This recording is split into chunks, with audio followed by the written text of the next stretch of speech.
Financial literacy. That's a complicated question, but I'll probably take it from the top. I'll give anybody that's listening right now the secrets that you'll find in every book. It's in three parts.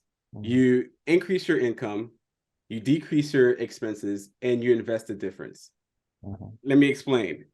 You increase your income wherever you get a chance to, as far as your job, multiple, a side hustle, whatever that's going to bring more money into your household. That's how you increase your income. On top of that, being actually present, alert, and focused at your job to be able to earn a promotion, a raise, so on and so forth, looking for opportunities. The second, decrease your expenses, which is the problem for a lot of people, especially in the West.